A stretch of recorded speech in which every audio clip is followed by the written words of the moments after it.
Justice సామాజిక న్యాయం అనేటువంటి కోణంలో తను చివరి వరకు కూడా ఈ సామాజిక సమస్య పరిష్కారం కావాలని కులాలకు అతీతంగా సమాజంలో అన్ని వర్గాలని ఒక తాటిపై తీసుకొచ్చి సుప్రీంకోర్టులో ఉభయ తెలుగు రాష్ట్రాల నుంచి ఎంజేఎస్ఎస్ తరఫున ఒక లాయర్ని పెట్టి ఒక స్ఫూర్తివంతమైనటువంటి వాదనను వినిపించి ఈ యొక్క తీర్పు వెలువరించడంలో ఎంజే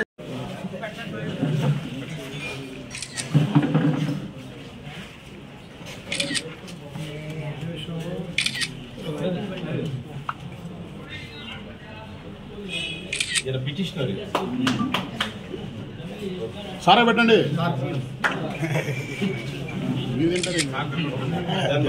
ఫోటో కోసం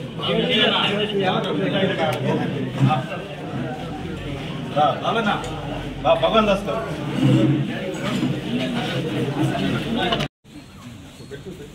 ఓకే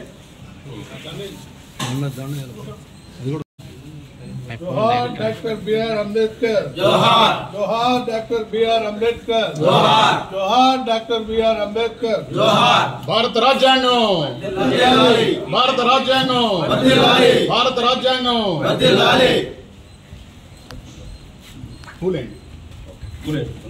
30 సంవత్సరాల వర్గీకరణ ఉద్యమంలో డొక్కా గారి నాయకత్వం 30 సంవత్సరాల వర్గీకరణ ఉద్యమంలో డొక్కా గారి నాయకత్వం జై డొక్కా జై జై డొక్కా జై డొక్కా జై జై డొక్కా వర్ధిల్లాలి వర్మసాగర్ గారి నాయకత్వం వర్ధిల్లాలి వర్ధిల్లాలి వర్మసాగర్ గారి నాయకత్వం వర్ధిల్లాలి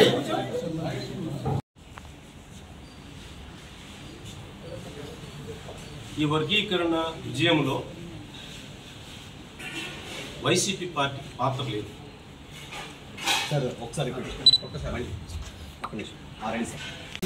ఈరోజు భారత సుప్రీంకోర్టు ఒక ప్రధానమైన కీలకమైన ఒక చరిత్రాత్మక ఎస్సీ వర్గీకరణ జడ్జిమెంట్ని ఆమోదించుకుంది.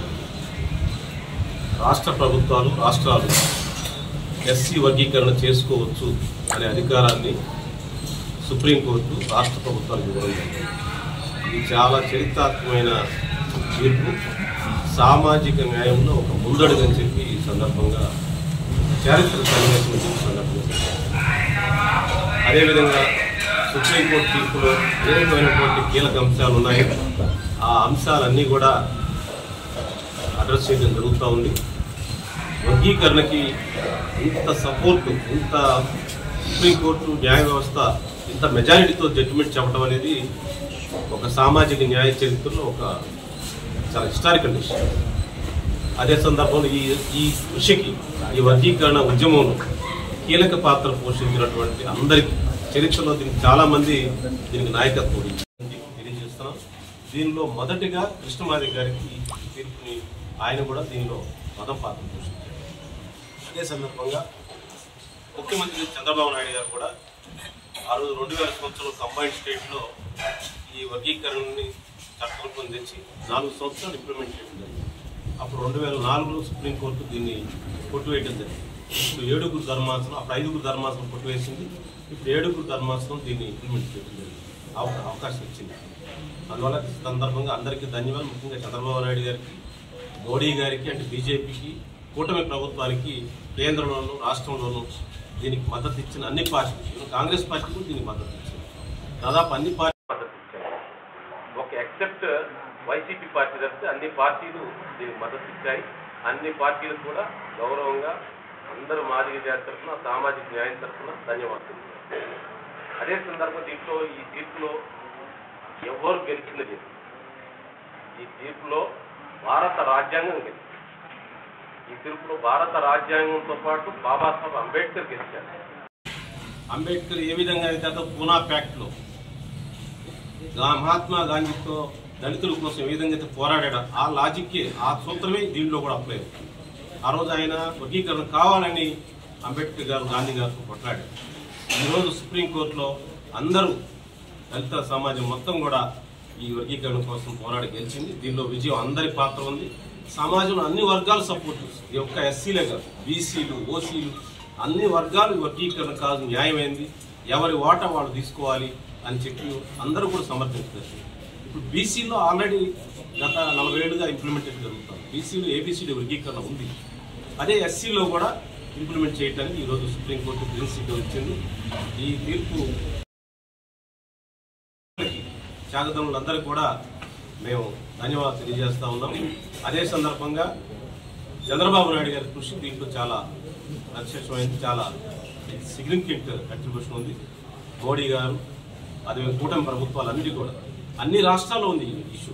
తమిళనాడులో ఉంది, కర్ణాటకలో ఉంది, మహారాష్ట్రలో ఉంది, యూపీలో ఉంది, బీహార్లో ఉంది, పంజాబ్ హర్యానాలో ఉంది. అన్ని రాష్ట్రాల్లో కూడా దీనికోసం పనిచేశారు. యాక్చువల్ ఈరోజు కేసు కూడా పంజాబ్ కేసు. ఈ పంజాబ్ కేసులో మనం అందరూ ఇన్వాల్వ్ అయ్యాం. ఇక్కడ మన రాష్ట్రం నుంచి, తెలుగు రాష్ట్రాల నుంచి దీనికోసం కష్టపడిన వ్యక్తి ఈయన మన సత్యరాజు. ఈయనే దాంట్లో పిటిషన్ దాంట్లో వన్ ఆఫ్ ది పిటిషన్ మన తెలుగు రాష్ట్రాల తరఫున ఆయన ఇన్వాల్వ్ అయ్యి దానిలో ఆర్గ్యుమెంట్ మంచి న్యాయవాదిని పెట్టి ఆర్గ్యూ చేశాడు. దీంట్లో ఎంజేఎస్ఎస్ నాయకులంతా పాత్ర ఉంది. ఆ ఎంజేఎస్ సంస్థ తరఫున ఆయన రిప్రజెంట్ చేశాడు. అందువల్ల ఈ తీర్పు తర్వాత అన్ని యాజ్ ఇట్ ఈజ్గా ఈ తీర్పు ఇంప్లిమెంట్ చేయాలి. దీనిలో మళ్ళీ టింకరింగ్ చేయడానికి ఆల్రెడీ జనాభా లెక్కలు రెడీగా ఉన్నాయి. గత ప్రభుత్వంలో జనాభా లెక్కలు ఇంటింటి సేకరించారు. ఆ జనాభా లెక్కలు వెంటనే ప్రకటించి రిజర్వేషన్ వర్గీకరణ రిజర్వేషన్ యాజ్ ఇట్ ఈజ్గా 2000 సంవత్సరం సుప్రీంకోర్టు ఏ స్పిరిట్తో చెప్పిందో ఆ స్పిరిట్తో ఇంప్లిమెంట్ చేయాలని చెప్పి రాష్ట్ర ప్రభుత్వాన్ని డిమాండ్ చేస్తున్నాం.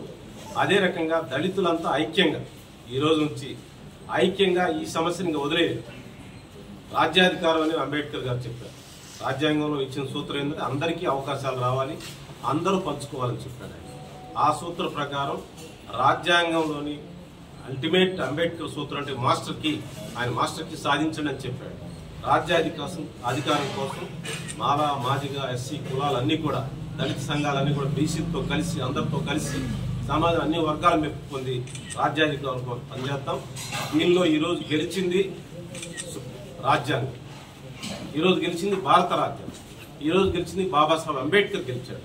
అందువల్ల అందరం కలిసి రాజ్యాధికారం కోసం పనిచేద్దాం. వర్గీకరణని రాష్ట్ర ప్రభుత్వాలు వెంటనే ఇంప్లిమెంట్ చేయాలి. ఎలాంటి సస్పెన్షన్ లేకుండా సేమ్ స్పిరిట్తో ఇంప్లిమెంట్ చేయాలని రాష్ట్ర ప్రభుత్వాలు డిమాండ్ చేస్తాం. అంబేద్కర్ గెలిచాడు. దళితులంతా మాలా మాదిగా అన్ని దళిత వర్గాలు రాజ్యాధికారం కోసం కలిసి పనిచేయాలి.